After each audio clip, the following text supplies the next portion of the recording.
So, guys, Mr. Moghalu has scattered political tables.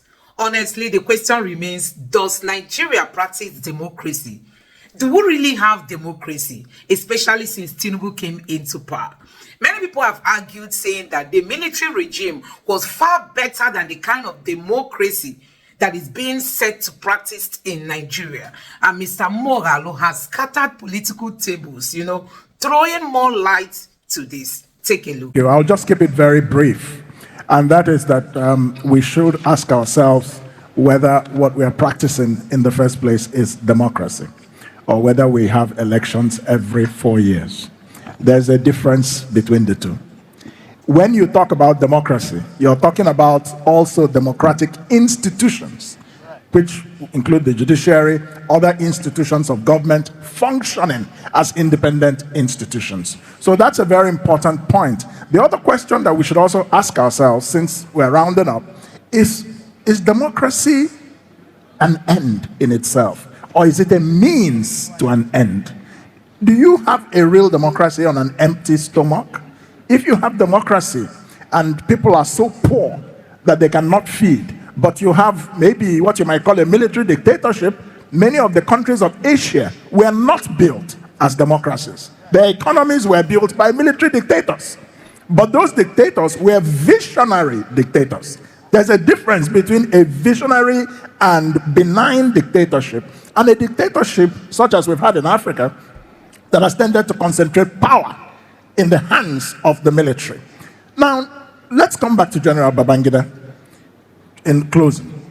He was a very visionary president. Whatever you might disagree on some things, but he was visionary. He used a lot of intellectuals. He ruled with ideas and, elevated people who had ideas. What is our politics today? In our politics today, if you speak about ideas, they will say you're blowing grammar. That Bobo is just blowing grammar. So the quality of our democracy is going down, and we think we're practicing democracy. Look at the politicians. Yes, it is through the voter education process and through this matter of who are we as Nigerians. What is our worldview? What is our national philosophical foundation? We don't know who we are. We don't know where we have come from. We don't know where we are going. How can we come together in a democratic process if you have not addressed that basic question? And that comes back to the issue of leadership. Whoever has the responsibility today must be made to know that you must begin to lay this foundation and hand over the baton. We cannot wait forever until some messiah shows up. It doesn't work that way. The political parties have not been able to help themselves to achieve the internal party democracy. And they are now allowing the judiciary to clean up the dirty mess they've left for themselves. And that's why, whilst other climes and jurisdiction will talk about political questions coming from party issues, the judiciary in Nigeria is invited to intervene. So whether parties have complied with their constitution, whether they've been able to conduct their elections, whether they've been able to conduct their primaries the way they ought to conduct them, amongst others. These are so many issues that the court has been invited to intervene, and that takes them, going by the electoral law, takes them about 180 days. And you can imagine the time frame wasted in trying to clean up what the political parties have not been able to achieve on their own. But going into the main issue of post-election disputes, I believe that the judiciary, they fared fairly well, because what would have been the contrary is that it will be resort to violence or mob action or anarchy, as the case may be. But because of the intervention of the judiciary, I believe that it has helped to stabilize the polity to a very large extent, because people now feel that win or lose, agree or not, they have an option, and the option is to go before the judiciary. And what have the judiciary been able to achieve? They've been able to have a blend of both technical and substantial justice. They've been able to rigorously interpret the electoral laws and the constitutions as it affects election. They've also been able to ensure that where parties are announced or candidates are announced in a way and manner they ought not to be, that it can be reversed. But the question you have posed is quite germane, in the sense that, is it really in the place of the judiciary to make a final proclamation in such a dispute, instead of invalidating it and calling for a fresh election? Is it in the place of the judiciary ultimately to announce another candidate?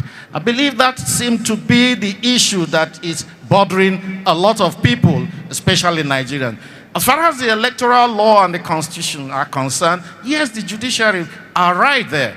But one would have preferred a situation wherein, after such a vigorous interpretation of the law, the Supreme Court or any of the courts intervening can simply declare that the election is invalidated and there should be a fresh election. So, to that extent, we will now question the correctness or otherwise of some of those pronouncements. We know of some of the recent cases around the country and some other areas where people have questioned the Supreme Court in that regard, whether it is in their place to announce a candidate who obviously may not have come first, second, or third as the rightful winner of an election, instead of nullifying or invalidating that election. So the challenges are there. But give and take, we cannot rule out the fact that the judiciary has done well, and the jurisprudence of the Supreme Court of Nigeria is quoted extensively all over the world, in Africa, South Africa, and so on and so forth. But again, another issue is that the electoral laws seem to have made things a little bit more cumbersome. Kenya has including the new electoral law, because we question the fact that people, after months or years after the election, an election can now be nullified. And we have not seen it in many other places. We have not seen it in US, even Kenya. Odinga has just gone to court in Kenya, and the Supreme Court of Kenya is giving about 14 days for the case to be heard and disposed of, even before the inauguration of the president. We should be thinking of how we can achieve that, so that we can create the scenario whereby we can have the election and all the candidates put in place before the inauguration, anytime, whether it is in May or otherwise. So we have to be looking at that to see how we can correct that imbalance, because it does not seem to be working very well for our system. Thank you. All right, then. Professor Moghalu, you're going to have the final word here, because we're completely out of time. Thank you. Then on democracy, I've heard views that appear contradictory. We want to zone what? Zone the right to serve. It is your turn to do what? There are some implied self-interest in all of that. And the one real provocative question I want to make is that people must understand that to be a technocrat doesn't make you competent leader. The qualities of leadership don't flow from classroom. And I want to repeat that. And that is why sometimes in US, both Republican and Democrat, if you watch CNN at the eve of the elections, they will say they have challenges getting an electable material. To be electable is not necessary to be educated, to be a professor, to be a technocrat. There are other leadership abilities. And I think one of the things IBB taught us is that you can unite the country by going around the 36 states and FCT. You will find competent, able technocrats to manage different aspects of the Nigeria polity, society, and economy. You don't have to be president to contribute. And that is why if anybody can have a compendium of those who play different responsible roles, policy-making roles in Nigeria or the IBB, you will find that virtually all the 774 local government can point to somebody who was appointed on account of what value it can add. So I want to salute you for bringing this, for organizing this thing, because we don't really celebrate leaders until they are no more. It's nice to be celebrated when you are around. As a union man, we had a opportunity to interact with IBB. And there are a few things I learned. If he doesn't get an answer for you, he creates a platform to keep talking while he is taking of the answer. So he's not elected. He's not bound to allow conversation. He can decree, as military always, I decree as follows. And it's a law. But the country was encouraged to debate and debate and debate. And to be honest, not to debate. We are all somehow guilty. So I want to appeal to the panelists, because when I listen to people talk about it, I spent all my life until I became a governor interrogating power, questioning some of the decisions. And one of the IBB legacies, I'm not sure I agree with it or I don't agree, but he was a thinker. He believed that government cannot continue to run everything and set up TCPC or whatever it was to do privatization of what can be privatized and government hold on what it can do best. Every other government has taken with privatization, even though some did it in a manner that is absolutely embarrassing, like the way the distribution companies were handed over to people who know next to nothing. So families were had to handle. So they did the privatization, but not in the manner that it was conceptualized and as provided for in the enabling act that set up the privatization. All right. So, short man, short speech. I want to thank you for the opportunity. But I thought that Please put your hands together. knowing that IBB encouraged people of diverse background. Other IBB's economic team, you have Professor Aboyade, a seasoned conservative. Yeah. There you have Izemiro, tech communist. And then you have, between the two extremes, you have the liberals. So you have engagement, not in terms of Igbo, Yoruba, Hausa, in terms of policy choices. And I think the media, I'm happy two of you are there, channels and Arise. Yes, sir. You should also help. When people bring religion, shut it down and play up issues. Like you can notice, each time you ask, what is the solution? You don't get loud voices. What is the problem? Everybody shout it. We all know it. So when people come and ask you, where is this man from who wants to be governor? Where is this man from what? Tell them that is not what matters. Thank you very much. What matters is what will he do differently so that we stop lamenting and stop moving forward. Stop agonizing and start organizing. Nigeria will go on. Now I'm not here to lament. We have a future. And my children must have a future. And it's a duty that we must perform. I've listened attentively to the discussion of the panelists. But I think the missing link here is we are discussing about addressing the problems of this country and talking about the future. And I think the future should be education. Because if there is any legacy left for us by the colonialists, it's education. And if we interrogate today, where is education in Nigeria? It remains a very big question.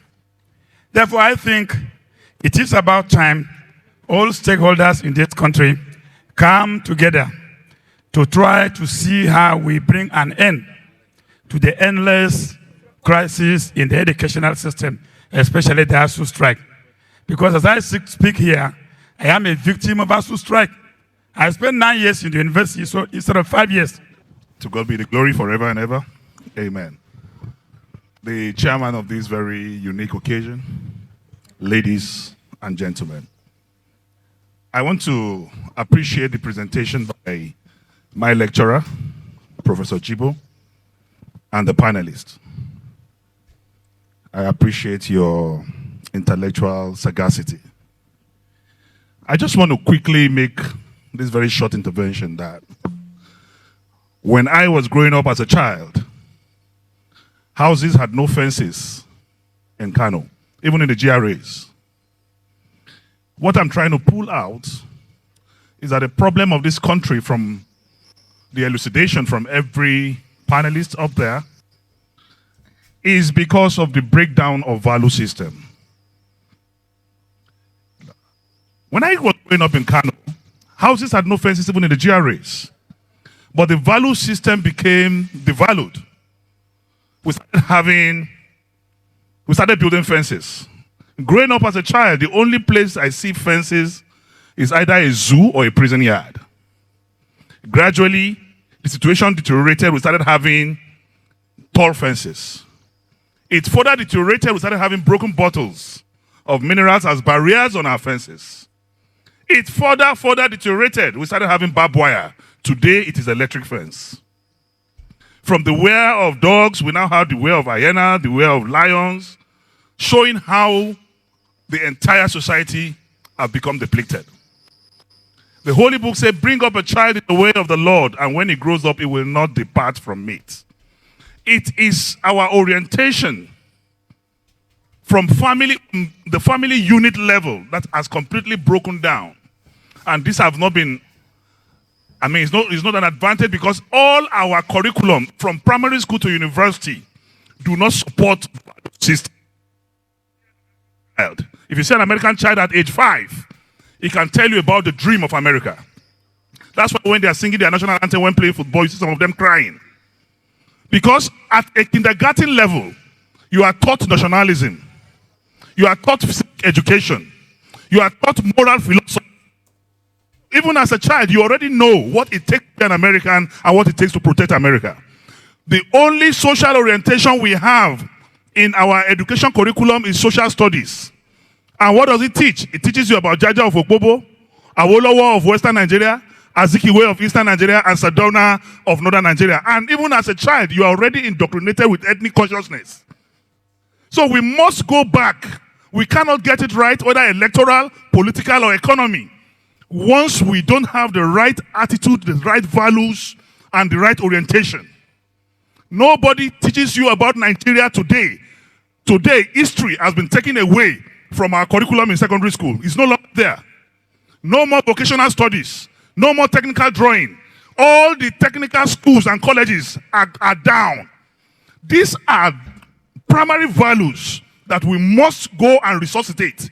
No matter the grammar we speak here, no matter the policy direction we give, once we do not have the right attitude to manage whatever policy, manifesto, or ideology, we will not get there. So my advice is we need to go back to the basics. This attitudinal change is the primary thing. Because if you don't even know your country, you don't even know how to divide your country. When I was growing up, there's no Hausa, there's no Yoruba.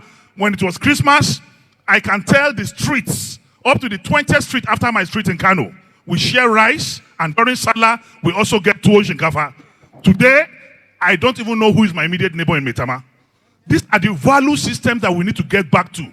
There is no Boko Haram or bandit today who no human being will pick up a gun and shoot a fellow human being if you're not under influence.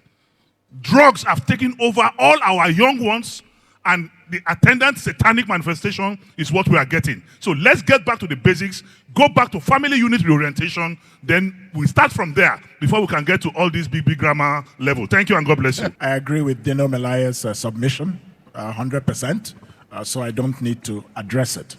Let me speak to His Excellency, former Governor OSHIOMOLE, on the matter of zoning. I want to make an important clarification. Everybody here knows that I have offered myself in the past and was a presidential candidate in the 2019 election. And even in the 2023 cycle, I also offered myself in the context of my political party, but did not get the ticket for reasons that my resignation letter from the political party stated very clearly, and which was what Dr. Babayo was referring to. And the reality is that many political parties, especially the smaller ones, that many of us had thought would be effective counterweights to the APC and the PDP, because we were not happy with what people saw as political corruption in APC and PDP, and so we decided to try alternative vehicles. I can tell you flat out that many of these parties are worse than the big parties we complain about. Let me explain. They are worse because Henry Kissinger once said that the reason that the politics of the academia is so vicious. Remember that Henry Kissinger was a professor at Harvard, and then later became the National Security Advisor and Secretary of State of the United States. And so, reflecting on his time in academia, he said, the reason the politics of the academia is so vicious is precisely because the stakes are so small. Maybe people are fighting to death about who will become the head of department. Maybe people are fighting to death about who will control some research grant. Right? So, extrapolate this to the national political situation, and you will get what I'm saying. Many of these parties, not all, I'm not saying all, but many, they're not even serious about winning elections. Certainly not the presidential election. The reason some of them exist is simply to become trading platforms, either aligning with the big parties or taking money from candidates, but they're not serious about fielding competitive candidates for elections. They're just looking, yes, they're either surrogates or party officials are looking for who will bring money to them in order to get the ticket, and if you don't, they can bypass you and pick people that other people can objectively look at and say, was this really the best choice? Do you understand what I'm saying? So this is the point that I was trying to make concerning that particular issue about our democracy. Many of our political parties are not serious. They are not in this to win. It's a trading, it's a hustle for them. And so then, what makes them better than APC or PDP? We complain about APC and PDP. Yeah, 100 million naira form. It's a matter of scale. In some parties, the form may be 20 million or 15 million or 30, but the same issue is taking place. So, but that's by the way. Let me address the matter of zoning very briefly. And the reason I brought up my own experience is because I made it very clear that I'm not offering myself to be president of Nigeria based on where I come from. My politics was never ethnic. I was seeking to be president because of a vision that I have for this country. But that is not inconsistent with the matter of equity and social justice. I have finally landed. Now, this matter of equity and social justice, there was a study by Harvard University in 2002 called fractionalization. That study empirically proved that where there is a heterogeneous environment, the more heterogeneous it is, the more fractionalized the country is. And they showed by empirical study that Japan and the two Koreas are the two most homogeneous countries in the world.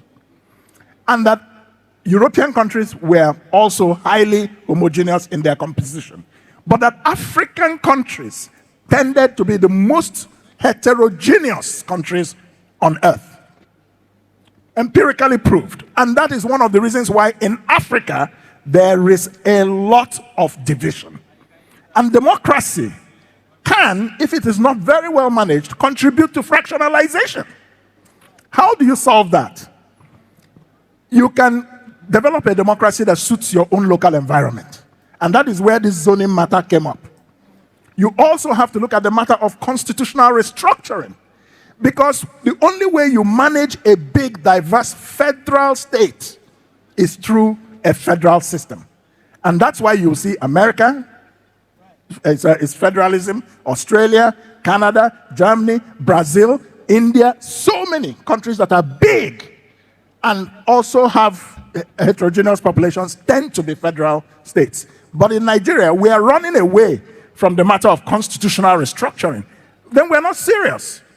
So that's why we must come back to that matter, and then we must come back to the matter of zoning. In the matter of constitutional restructuring, we can look at, it's a debate, we can look at, should the presidency, for example, rotate across the 6 geopolitical zones?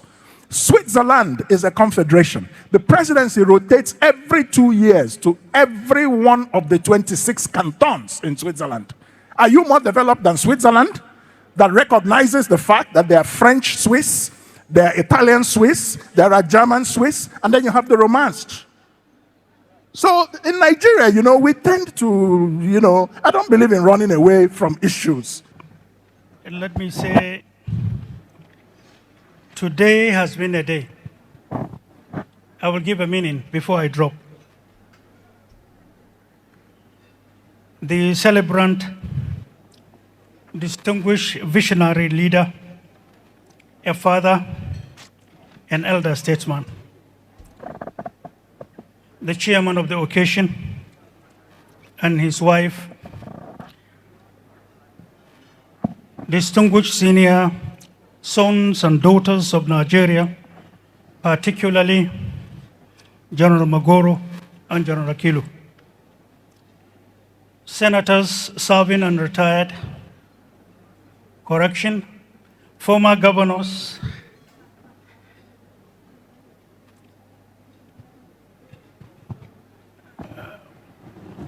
senators or members of national and state assemblies here present, fellow brothers and sisters here present as candidates and running mates, ladies and gentlemen. First of all, to me, it is an honor to be here. It is an honor indeed at this point in time for me to have emerged as a candidate of my own party, Action Alliance.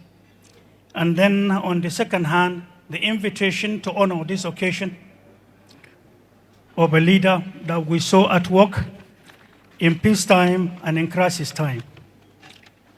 But let me say in a nutshell, that for the number of years some of us were exposed, seeing his work at a close range, we know he was a school to seniors and juniors. He was a school to many elders across Nigeria and indeed African leaders. Let me start with one tiny little one. I was virtually working hard to grow mustache at that age when in 1985, and I'm referring to the services rendered helpless by the likes of General Akilu in holding the country tight. Things were difficult. Everywhere was gloomy. But resilience and sheer style of real leadership kept him to close all aspects of fears or threats or anything that will disturb the entire country from knowing the true state of the country. He kept it himself with the support of the likes of such leaders that do not like to be talked about in public. General Akilu, I beg your pardon, sir. At that time, Nigeria was on the verge of catching fire in the true sense of it. One day, there was a meeting and we were privileged to have been part of those that accompanied members of National Security Council then. When President Babangida came out, he was visibly talking to himself. This is a moment I can never forget. It has a big meaning to me in the sense that when he came out, service chiefs of that time were already outside. But soliloquy, indeed, he was saying, and I quote, he said, everything will sort itself by time. It was strange. That's why some of us, toddlers as we were, we had to climb that. It looked nothing to an ordinary person, but looking at the situation in Nigeria and looking at this sentence or this statement, it meant so much. I went on research even as a toddler, only to discover something that most great nations worked upon in achieving greatness. That is to say, there is no end to possibilities in the life of man, in the life of nations. That statement is an open gate of knowledge that you cannot learn nowhere. Between rhetorics and academics and realism of threats or challenges of power management are two different worlds apart. It was up until he made that statement that I got to know numerous events about many countries that rose up to have become the greatest countries on earth. And I cannot thank him enough. Second was when at a later date or years after that event, another thing happened in Nigeria. The executive convener was a small lady who liked to take car and run around the presidency then, but didn't know what was going on. The president had another serious challenge. Lives were lost.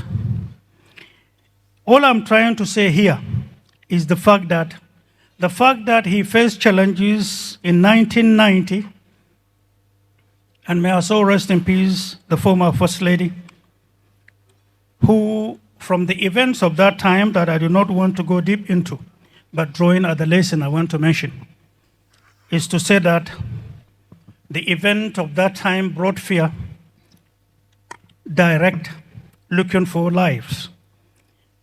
But then some of us were, in a way, God Almighty used in taking some risk that worked.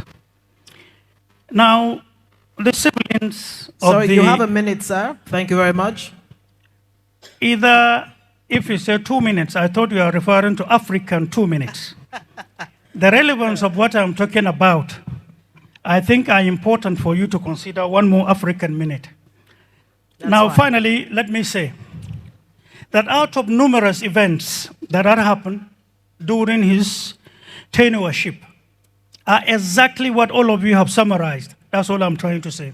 You have summarized his legacies, and most of you are going deeper into it, and you are looking at him differently. If his legacies were to be discussed in 1993, shortly before he left office, we wouldn't have gotten these details.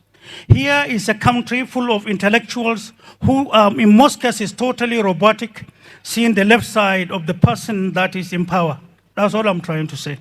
Now, today, if President Babangida is to contest 2023 election, from the summaries you have all given from the guest speaker to the panelist, to all the speakers we have heard since morning, it shows he is much more needed now in Nigeria than before. Fantastic. And finally, that is to say, when Nigeria sit in retrospect, examine our flaws and achievements of yesterday, it is certain that will be the beginning for us realizing who we are. If there is no national retreat, we will not understand who we were. And one of the major challenges is the fact that there are too many actors in one particular scene and at a particular time. What you see is dust and rowdiness and no result or direction for us to see. I'm confident this country will be different.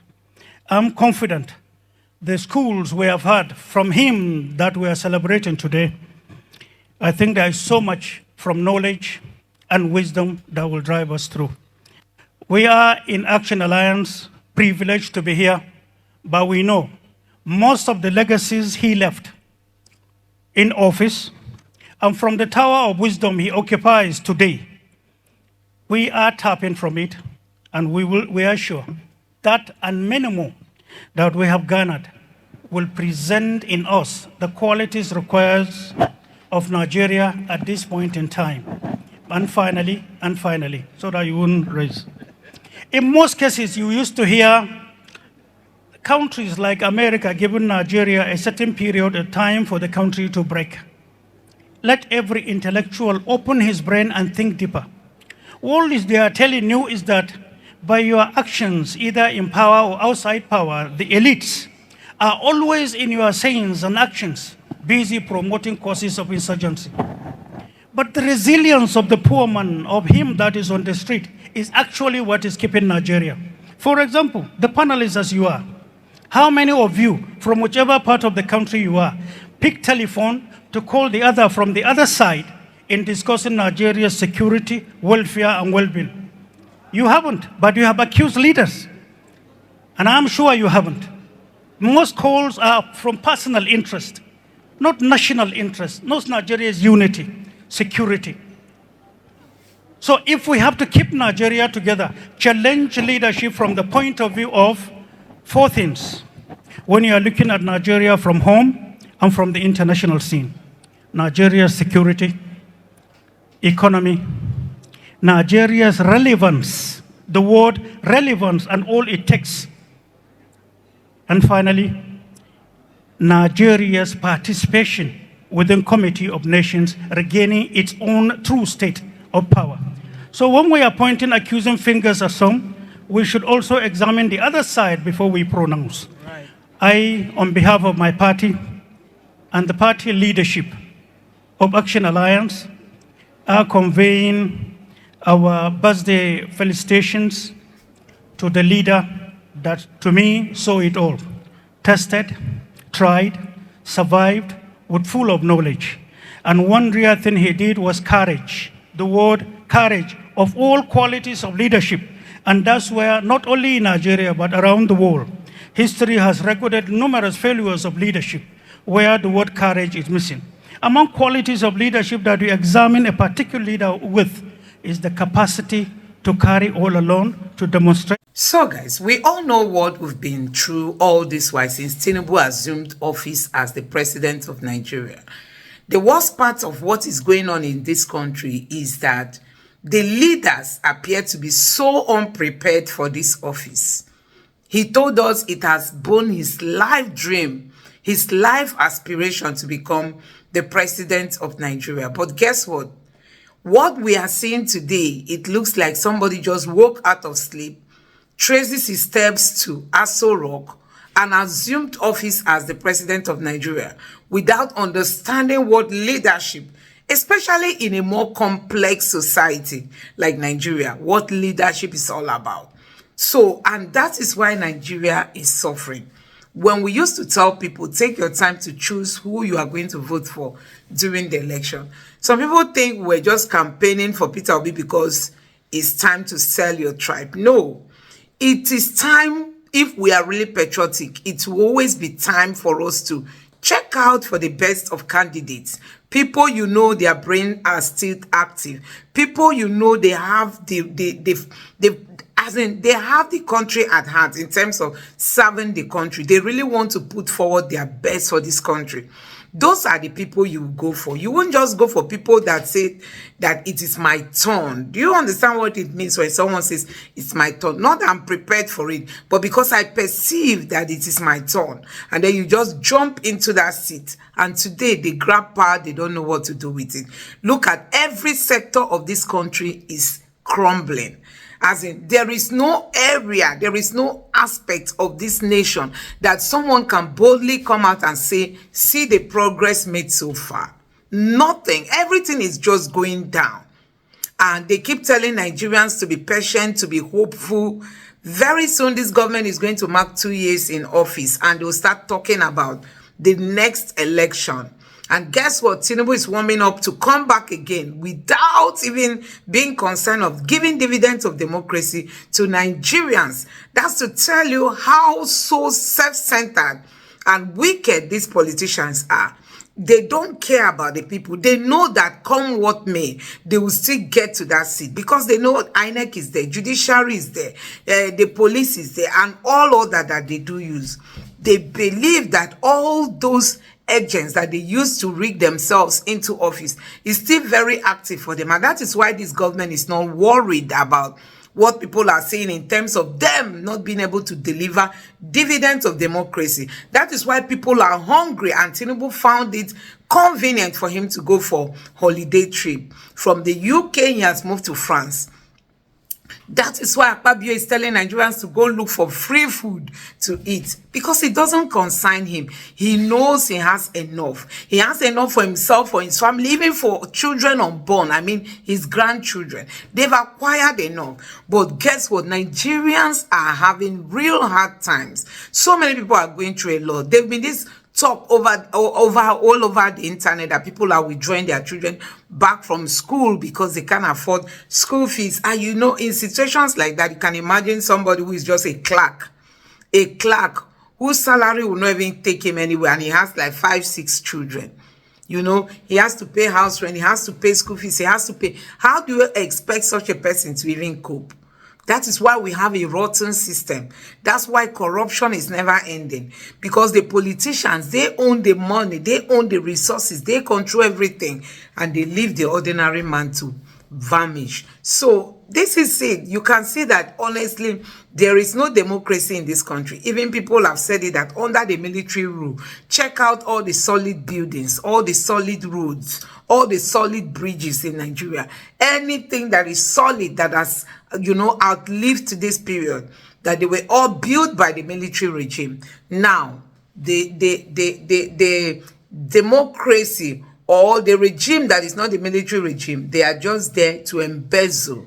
We've seen more money come into the country in the name of borrowing, or in the name of Abacha's loot, or in the name of one thing or the other. You know, money that is being, maybe the US can just say, oh, they found this money in the US, they are sending it back to Nigeria.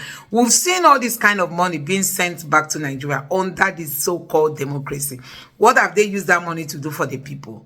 Till today, they've not told us. Buhari and all his people, all his aides, you know, they didn't tell us what they used all the money that were returned back to this country to do, because they kept borrowing until Nigeria is almost getting to the point that it may not be able to pay its debt. So guys, let me know what you think about this video in the comment section below. Please don't forget to subscribe to the channel, turn on the notification bell. Please give this video a like so that YouTube can recommend it to others, and drop your thoughts in the comment section below. Thank you.